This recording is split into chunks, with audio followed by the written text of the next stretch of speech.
नमो नमः मित्रों। आज हम लोग कमला संस्कृत समागम के माध्यम से YouTube चैनल पर संधि पढ़ना प्रारंभ करेंगे, जो क्या संधियों का प्रथम दिवस है। इसलिए हम लोग संधियों को गहराई से जानते हुए, वैसे ज़्यादा गहराई से तो नहीं पूछी जाती, लेकिन जो है कि हायर में UGC में काफ़ी गहराई से पूछी जाने वाली जो संधियाँ इस बार हो गई हैं, क्योंकि इस बार देखे थे प्रश्न में काफ़ी जो है कि प्रश्नों को सीरियल वाइज लगाया था। तो इस प्रकार से इस जो है कि प्रश्नों को ध्यान में रखते हुए आज हम लोग संधियों को अच्छी तरीके से जानेंगे और जो है कि आज संधियों को प्रारंभ करेंगे लघु सिद्धांत कौमुदी के अनुसार। लघु सिद्धांत कौमुदी में आज हम लोग जो है कि अच संधि पढ़ना प्रारंभ करेंगे। कौन क्या पढ़ना प्रारंभ करेंगे? अच संधि। अच संधि। तो अब बात आती है कि संधियां कितने प्रकार की होती हैं। संधियां कितने प्रकार की होती हैं? तो संधि 3 प्रकार की होती हैं। कौन कौन सी? नंबर 1 अच संधि, नंबर 2 हल संधि,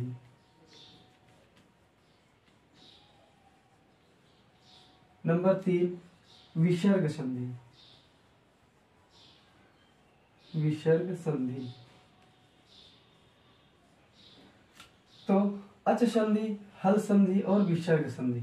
विसर्ग संधि अलग रहती है। अच संधि को हम लोग स्वर संधि भी कहते हैं। क्या कहते हैं? स्वर संधि भी इसको कहते हैं, अच संधि को। और हल संधि को व्यंजन भी कहते हैं। हल संधि को व्यंजन संधि भी कहते हैं। और विसर्ग संधि, तो जहां पर विसर्ग से स्वरों और व्यंजनों का मेल हो वहां पर विसर्ग संधि होती है। जहां पर व्यंजन और व्यंजन का मेल हो सकता है कि लास्ट में कहीं पर स्वर भी आ जाए अंत में, ठीक, तो क्या होता है वहां पर, यहाँ पर व्यंजन और व्यंजनों का जो है कि मेल होता है, या फिर व्यंजन और स्वर का मेल होता है, तो वहां पर कौन सी संधि होती है? व्यंजन संधि होती है। लेकिन जब स्वर संधि होती है तो वहां पर जब दोनों तरफ स्वर हो, शब्द के जो है आदि में, अंत में, जब दोनों तरफ, जब 2 जगह स्वरों का मेल हो, तो वहां पर जो संधि होती है वो कौन सी संधि होती है? वह स्वर संधि होती है। कौन सी संधि होती है?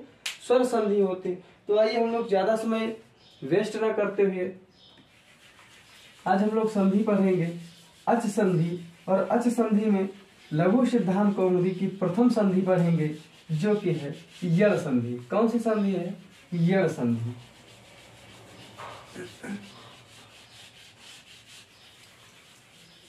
हम लोग लघु सिद्धांत कौमुदी की यड़ संधि पढ़ेंगे, जो कि सूत्र है इको यड़च। क्या सूत्र है? इको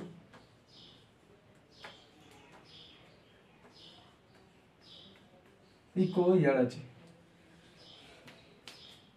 इको यड़च यह जो है कि स्वर संधि का लघु सिद्धांत कौमुदी में प्रथम सूत्र है। स्वर संधि में लघु सिद्धांत कौमुदी में प्रथम सूत्र है। कौन सा सूत्र है? तो बताए हैं कि इको यड़च। कैसा सूत्र है?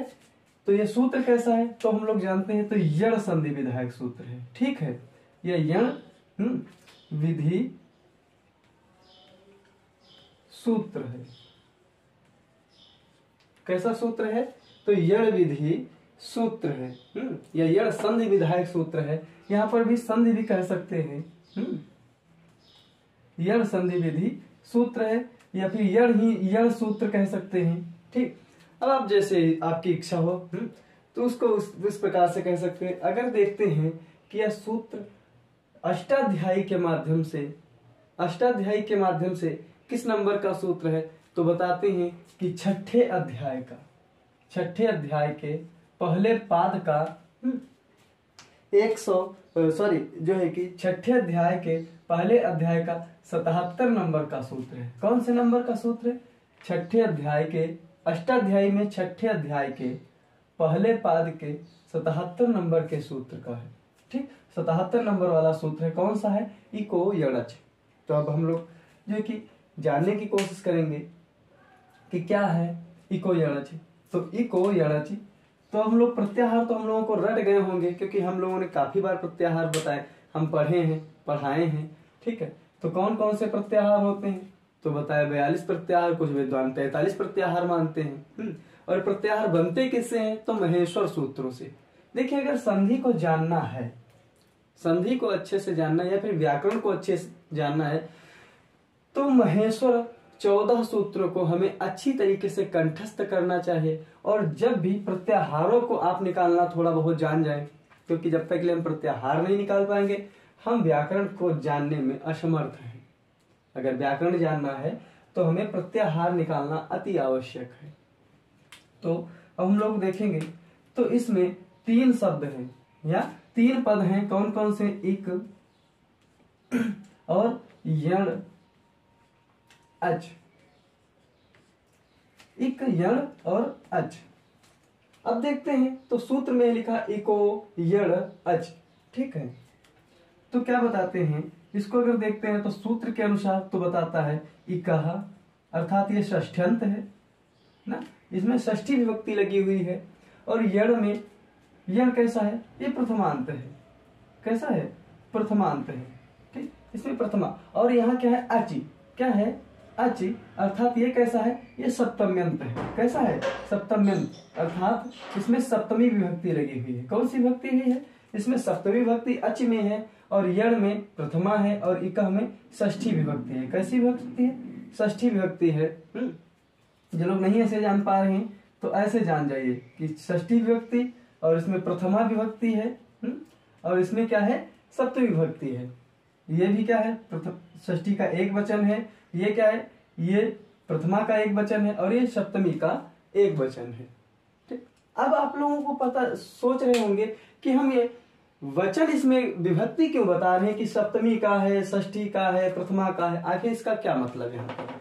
तो इसका मतलब बताते हैं, कहते हैं कि अगले सूत्रों में हम लोग पढ़ेंगे, लेकिन हम फिर से थोड़ा बहुत पहले से ही ज्ञान रखेंगे, क्योंकि जब थोड़ा बहुत शुरुआत से हम जानते रहेंगे तो क्या रहता है, आगे की बातों को समझने में हमको ज्यादा दिक्कत नहीं रहती है। लेकिन जब हम शुरुआत में ही नहीं जानते हैं तो जब अचानक से कोई चीज हमारे पास में आती है तो हम उसको समझने में हमको ज्यादा दिक्कत होती है।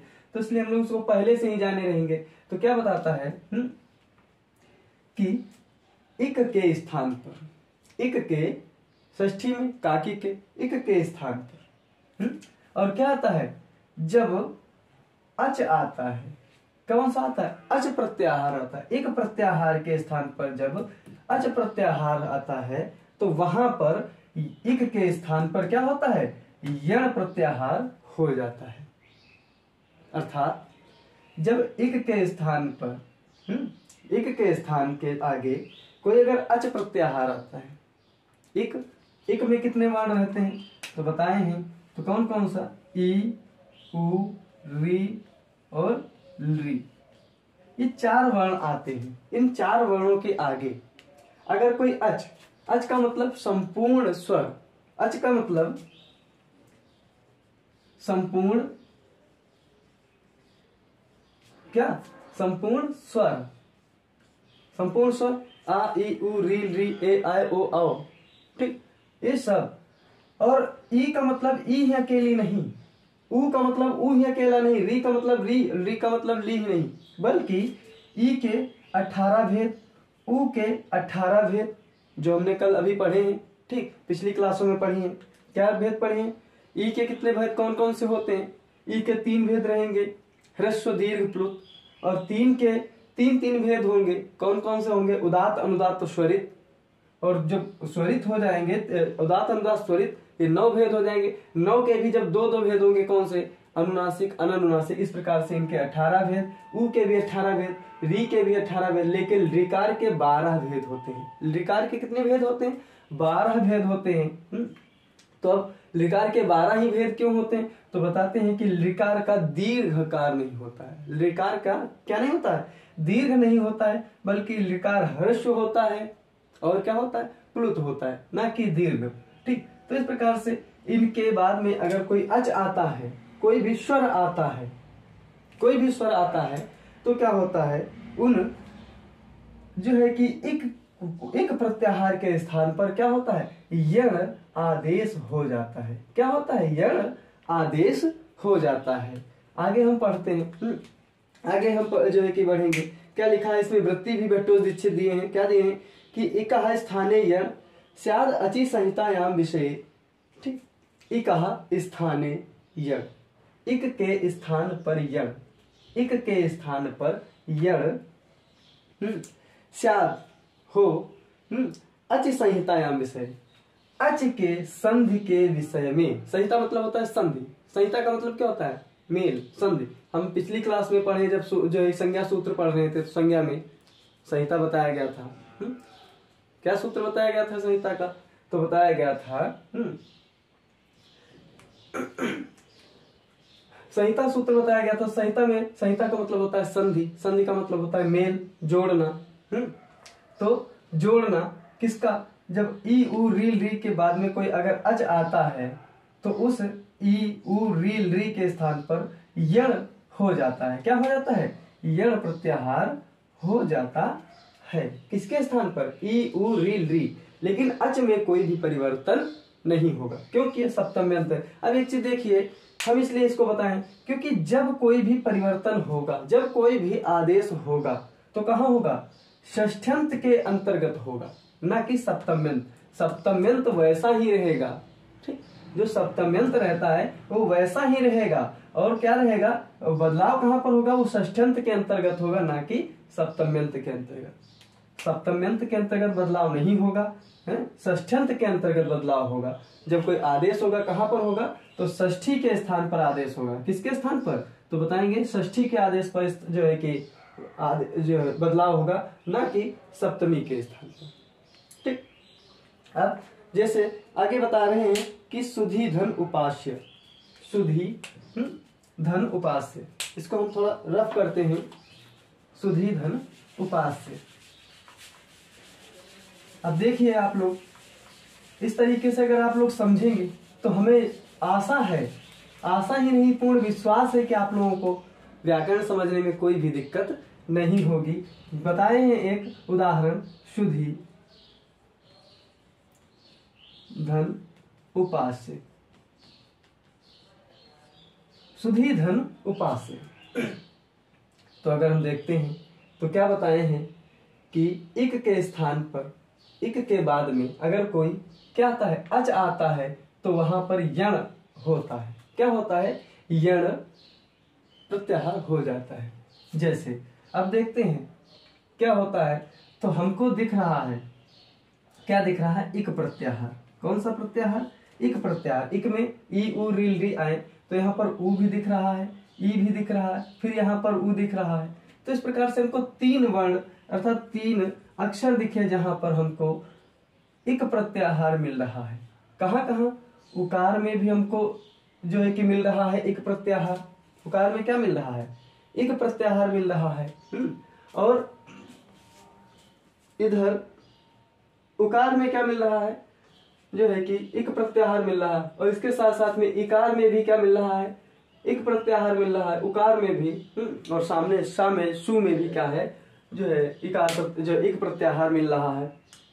अब बताते हैं कि इस प्रकार से हम लोगों ने जान लिया कि सुधी धन उपास्य जो है, इसके बाद में बस इतना ही जानिए, क्योंकि जो है कि इको यणच इतना ही कहता है कि देखिए जहां पर इक के स्थान पर, इस इक के बाद में अगर कोई अच आता है, इक के बाद में अगर कोई अच आता है, अच मतलब अच प्रत्याहार आता है, और किस प्रत्याहार के? इक प्रत्याहार के बाद में, तो इक के स्थान पर यण आदेश होता है। इसके बाद में क्या रहता है? अब दूसरा सूत्र बताते हैं। कौन सा सूत्र बताते हैं? तो यहाँ पर देखिए बताए हैं कि सुधी, देखिए हम लोग सूत्रों के माध्यम से जानेंगे। जब सूत्रों के माध्यम से जानेंगे तो क्रमशः क्या रहेंगे? हमको सूत्र भी रटे रहेंगे, सूत्र भी याद होते रहेंगे। अन्यथा की स्थिति में हम लोग बनाने को तो अभी तुरंत बन जाएगा, ठीक है। अभी अगर कोई बोले सुधी उपास में कौन सा, तो यण संधि, कैसे? इकार में उकार जोड़ दिए तो क्या हो जाएगा? यू हो जाएगा, यू का शुद्धि उपास हो जाएगा, शुद्धि उपास से हो जाएगा। अर्थात ऐसा नहीं, हम लोग सूत्र से एक स्टेप बाय स्टेप हम लोग कम जानेंगे थोड़ा, लेकिन क्या जानेंगे? एक स्टेप बाय स्टेप जानेंगे, जिसके माध्यम से हमको व्याकरण में आगे चल करके संधियों में कोई भी प्रकार की समस्या उत्पन्न ना हो, ठीक। तो इस प्रकार से हम ये पहला सूत्र जान लिए संधि का। अब आगे का हम सूत्र देखेंगे, कौन सा सूत्र है? तो आगे जो सूत्र है वो ये सूत्र इसी के ऊपर चलते रहेंगे, इको यणच के ऊपर। अगला सूत्र है नियम सूत्र। कैसा सूत्र है? अगला सूत्र है नियम सूत्र है। तो कौन सा नियम सूत्र है? तस्मिन् निति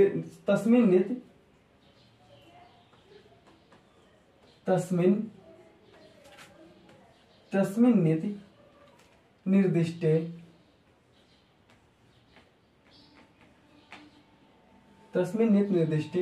पूर्वस्य।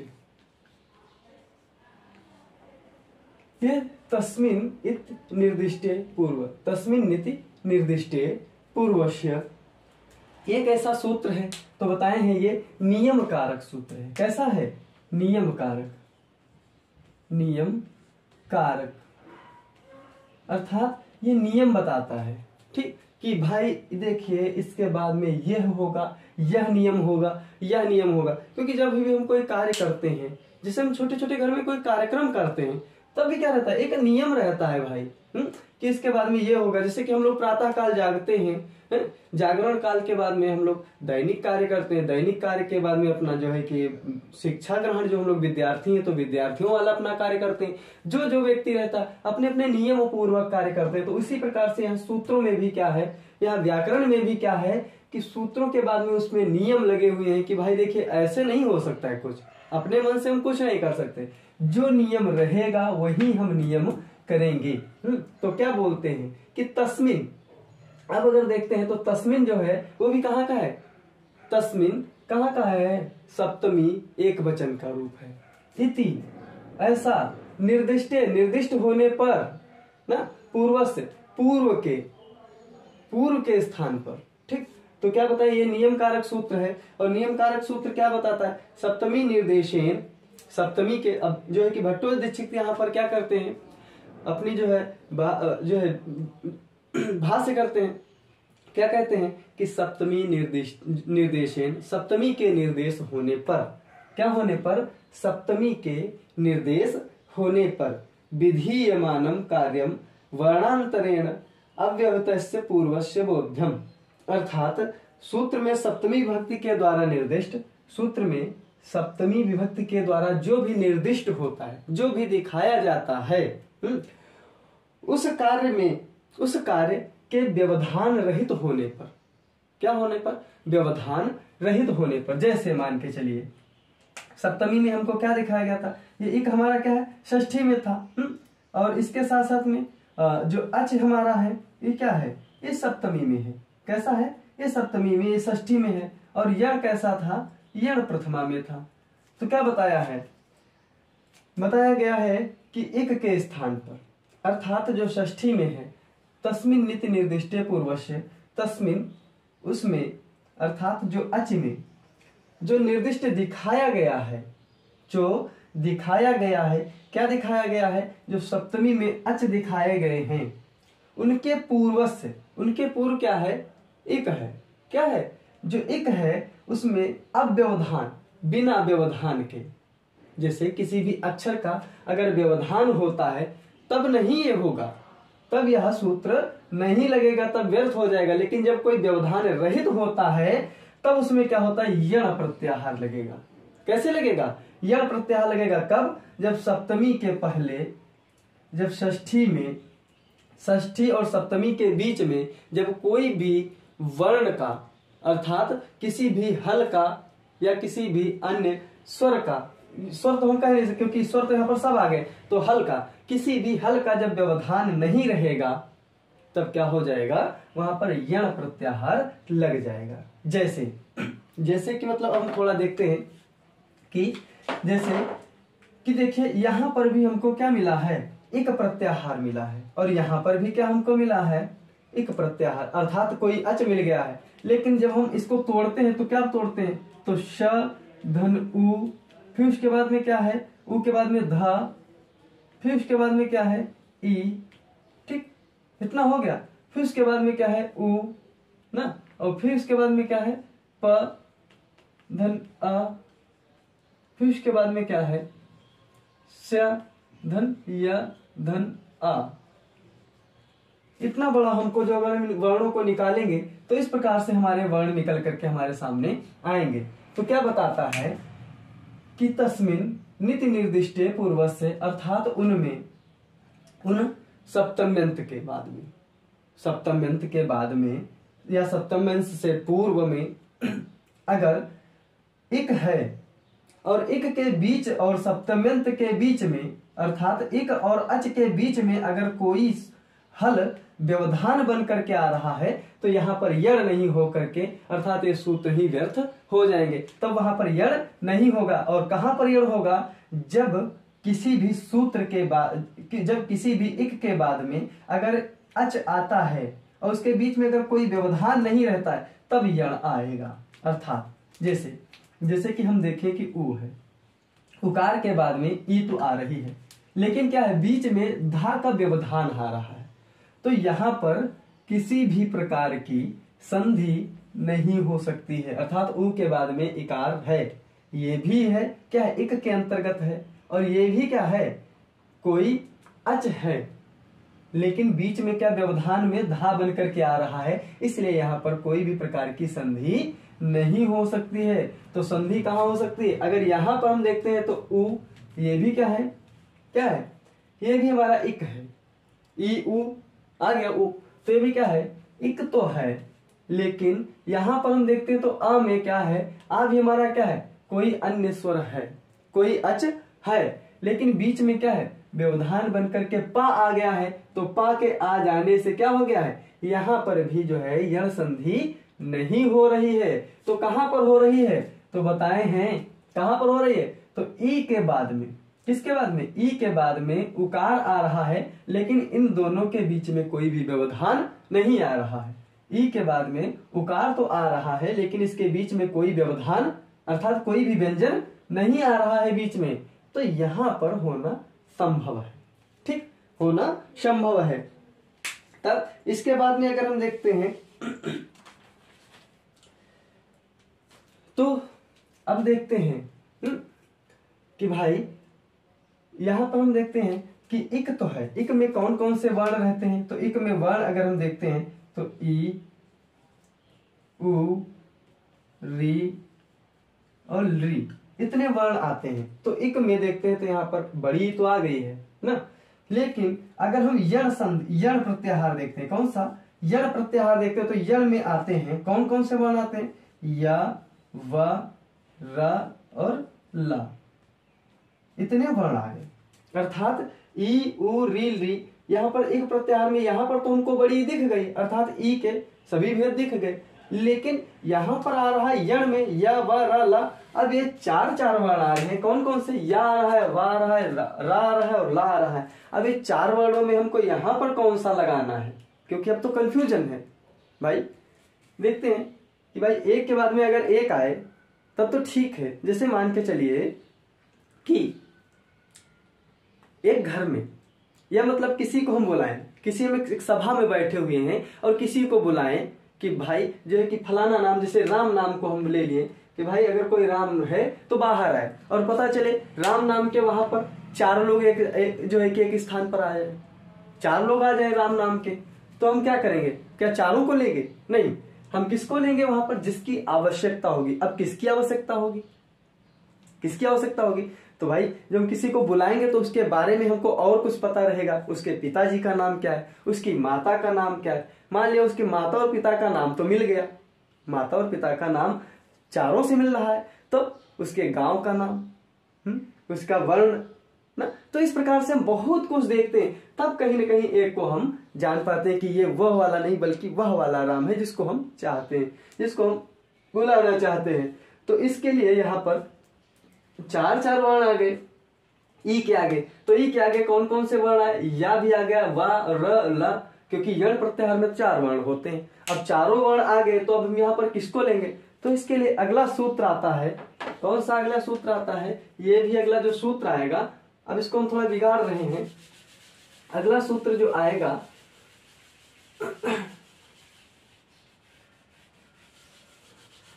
और एक चीज हम जो है कि थोड़ा बताना भूल गए हैं, यह हमारी गलती समझ लीजिए कि जो पहले वाला जो अभी ये सूत्र था तस्मिन् नित निर्देशते पूर्वम, ये कैसा सूत्र था, ये पहले अध्याय का, अष्टाध्यायी के पहले अध्याय का और प्रथम पाद का 66 नंबर का सूत्र था। कैसा सूत्र था, पहले अध्याय का पहले पाद का 66 नंबर का सूत्र था। सूत्र कौन था, तस्मिन् नीति निर्दिष्टे पूर्वस्य,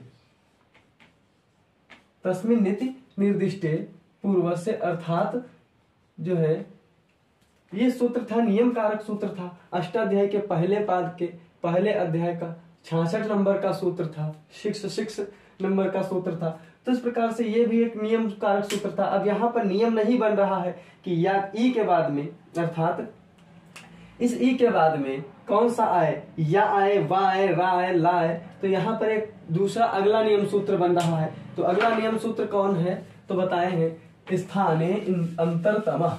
कौन सा सूत्र है तो बताते हैं, स्थाने अंतरतमः। तो स्थाने स्थाने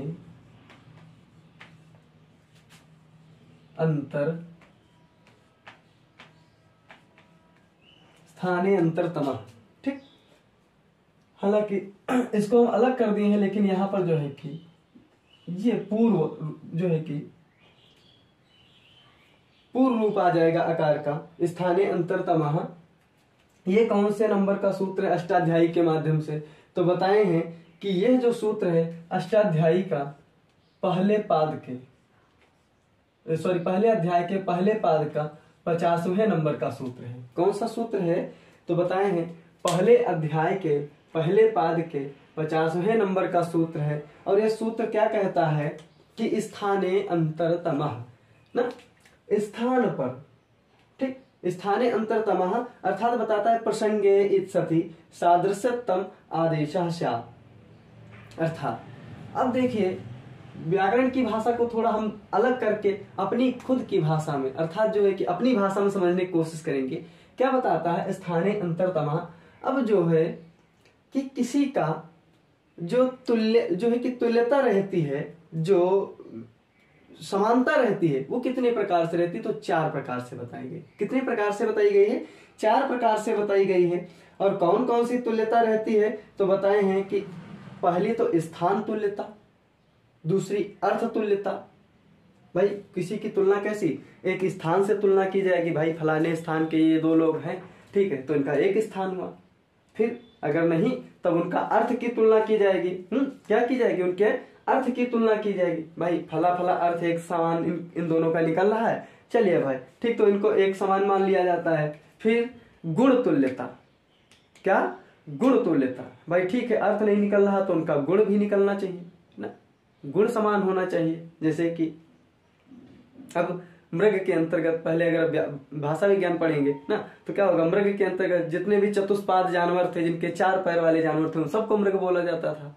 ठीक है, तो इसलिए उन पर क्या है, उनकी समानता है ना। और फिर उसके बाद में प्रमाण की समानता, प्रमाण की तुलना वाले भी क्या होते हैं, एक जो है कि स्थानीय होते हैं। ठीक है, उनको भी क्या है, उनकी भी तुलना की कर ली जाती है।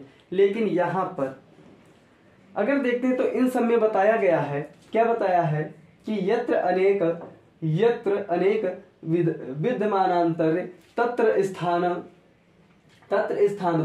अनंतर्य बलीय। अर्थात जहां पर इतने सब मिल रहे हो, जैसे कि स्थान भी मिल रहा हो, अर्थ भी मिल रहा हो, गुण भी मिल रहा हो, प्रमाण भी मिल रहा हो, जहां पर सब मिल रहे हो, तो वहां पर क्या करते हैं, हम स्थान की बलीयता को अधिक मानते हैं। अर्थात स्थान वहां पर बलवान होता है, स्थानीय वहां पर क्या होता है, अधिक बलवानी होता है अन्य सब की अपेक्षा। ठीक है, तो यहां पर अगर हम देखते हैं तो क्या है, तो यहां पर जो है ये सूत्र बताइए, ये सूत्र कैसा है तो बताए हैं कि ये भी सूत्र क्या है, नियम कारक सूत्र है। कैसा सूत्र है? नियम कारक सूत्र है। ठीक है, और क्या नियम करता है कि जहां पर ई हो, ऊ हो, या फिर मतलब जो भी कोई ई के बाद में, अर्थात जो भी एक वर्ण के या एक प्रत्याहार के बाद में अगर कोई भी अच आता है, क्या आता है, कोई भी अच आता है, अच प्रत्याहार आता है, तो उसके स्थान पर यड़ हो जाता है। तो यहां पर देखिए इक दिख रहा है, इक है, इक का है क्या, ई है, और जो है कि अच कौन सा है, उकार है, तो उसको तो छोड़ देंगे। तो इकार के स्थान पर क्या हो जाएगा, क्या हो जाएगा? तो बताए हैं कि स्थानी, तो जो हम लोग अभी एक सूत्र पढ़े थे, इचु ईशानाम तालु, ठीक है, तुल्या से प्रयत्नम सवर्णम में बताया गया था कि जो तुल्य, जिनका प्रयत्न जो है कि जिनकी तुलना या मतलब तुल्यता या समानता, ठीक है, समान जो है कि एक प्रयत्न होती है, एक प्रयत्न के साथ में निकलती है या एक स्थान से निकलते हैं, उनकी सवर्ण संज्ञा होती है। कैसी संज्ञा होती है? सवर्ण संज्ञा होती है। तो वहां पर देखिए निकलता था इचु ईशानाम तालु, एक सूत्र आया था इचु ईशानाम, इचु ईशानाम, ठीक, तालु, इचु ईशानाम तालु, अर्थात ई के बाद में चू, चू का मतलब जो है कि हमने उदित पढ़े थे, ठीक है, उदित कितने होते हैं? 5-5 होते हैं हर एक जो है कि लाइन के, 25 उदित होते हैं। कौन कौन से? कु चू टू तो पू, तो कु में का खा गा घम गा, चा में, चू में चा छा जा झा इया। तो यहाँ पर देखते हैं तो चू है तो चा छा जा इया हो गया, ये भी समान है ई के। और या, अब यहाँ पर देखते हैं, यहाँ पर या है और यहाँ पर यण प्रत्याहार में कौन सा या है और ई के बाद में है। किसके बाद में? ई के बाद में है, ई के बाद में। और यहाँ यण में कौन सा निकल रहा? या निकल रहा है। तो ये दोनों क्या हुए हैं? ई और या क्या हुए हैं? एक दूसरे के सवर्णी हुए हैं। कैसे हुए हैं? सवर्णी हुए, अर्थात समान वर्ण वाले हो। तो इनके आ जाने, या के आ जाने पर वा रा ला क्या हो जाएंगे? ये जो है कि इनका कोई कार्य ही नहीं रह जाएगा, तो ये निष्कार्य हो जाएंगे, अर्थात ये निस्तेज हो जाएंगे, ठीक है। तो यहाँ पर कार्य किसका हो जाएगा? या का कार्य हो जाएगा, अर्थात या ही रह जाएगा। ई के बाद में अगर कोई भी अच आता है तो ई के स्थान पर क्या हो जाएगा? या आ जाएगा, अर्थात तो यहाँ पर क्या आ जाएगा? इसको हम थोड़ा रफ करते हैं। ई के बाद में क्या आएगा? अर्थात ई के बाद में अगर कोई भी अच आता है तो उसके स्थान पर या आदेश होता है। क्या आदेश होता है? या आदेश होता है।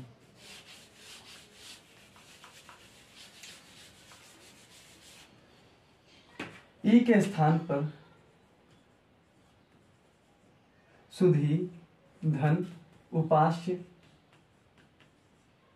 अर्थात ई के बाद में अगर कोई भी अच आता है तो ई के स्थान पर क्या होता है? या आदेश होता है। क्या आदेश होता है? या। तो क्या हो जाएगा? सुधि, धन, उपास्य बराबर क्या हो जाएगा? शुद्धि उपास्य, शुद्धि, ठीक। अब जैसे कि अगर हम देखते हैं तो बड़ी ई यहाँ पर निकल गई है तो क्या हो जाएगा? तो यहाँ पर जो है कि धकार रह जाएगा। क्या रह जाएगा? धा। धा कैसा रह जाएगा? हलंतम, अर्थात जो है कि आधा धा रह जाएगा। तो अब यहाँ पर देखते हैं तो या आ गया है, ई के स्थान पर क्या आया है? या आया है। एक बताया जाता है कि मित्रवत आगमः शत्रुवत आदेशः। तो यहाँ पर आदेश हुआ है। आदेश जब होता है तो शत्रु के समान, अर्थात उसको हटा करके स्वयं बैठ जाता है, ठीक है। शत्रु क्या रहता है? जैसे देखिए राजा महाराजा लोग युद्ध करते थे, क्या करते थे? अपने शत्रु को हटा करके स्वयं उसका सिंहासन ले लेते थे। और मित्र कैसा रहता? आगम, भाई यहाँ पर हम भी बैठे रहेंगे और यहाँ पर दूसरा भी बैठा रहेगा, जगह है बीच में, आपको भी हम बैठा लेंगे, ठीक। तो क्या है? ये आगम है। और शत्रु क्या कहता है कि यहाँ पर ये तो है, बैठा रहने दो, लेकिन यहाँ पर तुम हो तो तुमको हटा करके हम यहाँ पर बैठ जाएंगे। तो क्या है? मित्रवत आगमः और शत्रुवत आदेशा। तो यहाँ पर जो है कि ई के स्थान पर या आदेश हुआ है, तो इसलिए ई क्या हो गया है? हट गया है। ई को हटा करके अर्थात ई के स्थान पर या बैठ गया है। और या में जब ऊ जुड़ेगा तो क्या हो जाएगा? शुद्ध्यु, क्या हो जाएगा? शुद्ध्युपास्य, शुद्ध्युपास्य। एक हमारा इस प्रकार से देखते हैं तो एक हमारा एक रूप बनता है शुद्ध्युपास्य। क्या बनता है? शुद्ध्युपास्य। अब इसके अगले जो रूप बनेंगे, जो अगले रूप बनेंगे वो हम अगली वीडियो में, कल की वीडियो में आपको बताएंगे, क्योंकि वीडियो काफी लंबा ना हो जाए, इसलिए यह भी डर रहता है कि भाई आप लोगों को देखने में दिक्कत होती है। तो जो है कि एक रूप हमने बना लिया है। अब आगे के जो 2 रूप हैं, क्योंकि अभी और इसके रूप बनेंगे, कौन कौन से बनेंगे अगली वीडियो में हम लोग चर्चा करेंगे। तब तक के लिए नमो नमः।